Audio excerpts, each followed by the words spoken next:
Peace, peace, peace. I feel great right now. This is the second episode of Higher Self Podcast. So what I want you to do is I want you to subscribe to my YouTube on Higher Self Network. And again, subscribe to my YouTube on Higher Self Network. And also follow me at King Jake Mitch on Instagram. Again, follow me at King Jake Mitch.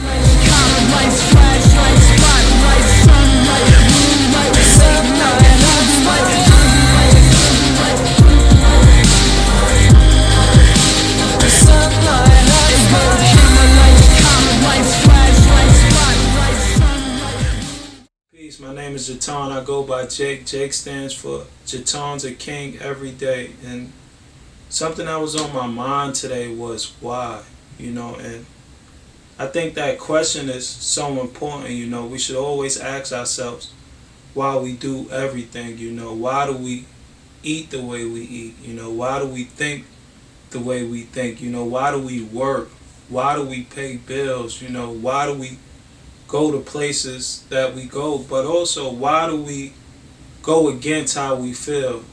So just really raise that question from experience. I did a lot of things, whether it was for rewards, whether it was for money, whether it was illegal or legal, I did a lot of things, but what was so fulfilling to me is when I attached a why to what I was doing, rather than what I would ever receive. Even in my personal development, when I was working out and I was doing stuff, I had to remove what can happen and just really focus on why I'm doing this. I really wanted to change. I really wanted to grow. I really wanted to exceed, without any limits. I didn't want to live with limits. I didn't want to cap my workout. I didn't want to cap my business. I didn't want to cap my lifestyle, to try to fit in because that's what happens, So I didn't care about the rewards, let me rephrase that. I didn't care about the results of the rewards. I just truly wanted to live in that moment and make every day count, So this is what helped me just really moving forward, Establishing a why in our business, establishing a why in our spiritual practice, because even in our spiritual practice, we must always be connected to that why. A lot of times, we know that meditation is very helpful, but sometimes we get too connected to the results of meditation, right? And then it becomes less helpful, right? Because we want this meditation to work, or we want this meditation to go this certain way. Then we lose the attachment of why we're meditating in the first place, So really just establishing a great why for ourselves, over what we will ever receive, Be aware of your perception, How we view the world is how we view ourselves, How we view others is how we view ourselves, So truly, if there's chaos in this world, it's because it's chaos within us, If it's peace in this world, it's because it's peace within us, So really just be aware of perception, because if we can change our perception, then we could create the best why for ourselves. Why we build these relationships. Why am I building this business? Why I'm doing this spiritual practice. And, the why is so important to me because if we don't get the results that we truly want, then we lose faith in doing what we're doing, But if our why is greater than our results, then we will apply ourselves beyond limits. We will receive more than we can even imagine. Why? Because we're not attached to the results. Why we're doing something is because we want to do it. So really just establishing that great why, changing the perception of yourself could really lead to the best why. Like I explained to my brothers, when we was building the cafe and in our beginning stages, I will always say, yo, man, we're going to make the money.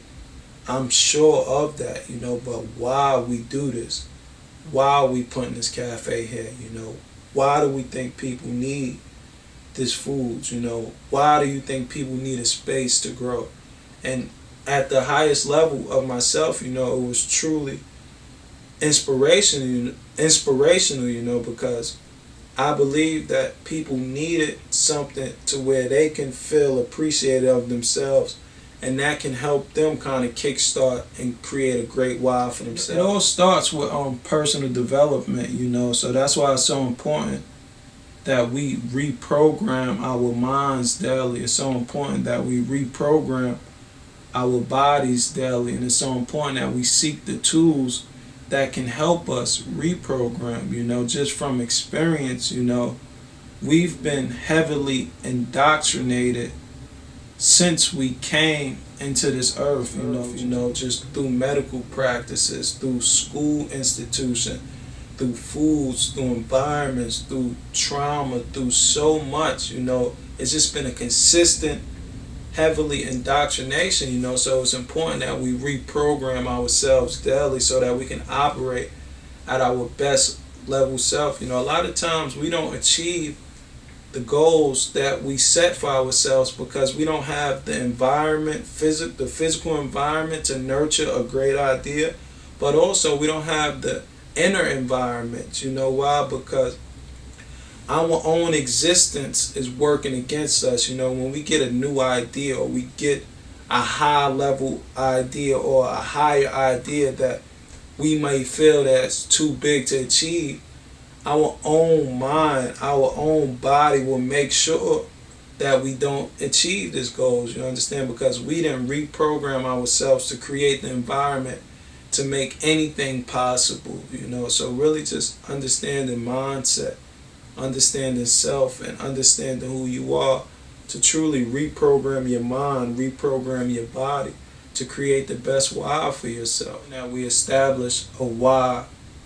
we do anything, because how we do anything is how we do everything. Also, make sure that we change our perceptions, because our perception of the world is our reflection of ourselves. How we perceive others is only how we truly see ourselves. So if you're seeing things and they're not as you think they should be, then you should change who you are, and also reprogram our minds daily, reprogram our bodies daily, seek the tools that help you go against your own self, that you can bring the greatest version and create the best why for yourself. And, before we close out, I want to share gifts at the end of each episode, So I have 2 books. This first book is The Science of Getting Rich by Wallace D. Wattles. My sister gave me this book, and I really appreciate this book. It's a great read, so you should check it out. Also, the second book I have is Krishna Consciousness, the topmost yoga system. And I received this book. Went to a Japanese restaurant, and this lady, she randomly came in and said, "Here, this book is for you." So, I always appreciate these type of moments, because it's not by coincidence these things happen, So I was in the right place at the right time to receive a book like this. So I appreciate this from this lady. I didn't never get a name, but I appreciate you if you ever see this. Thank you.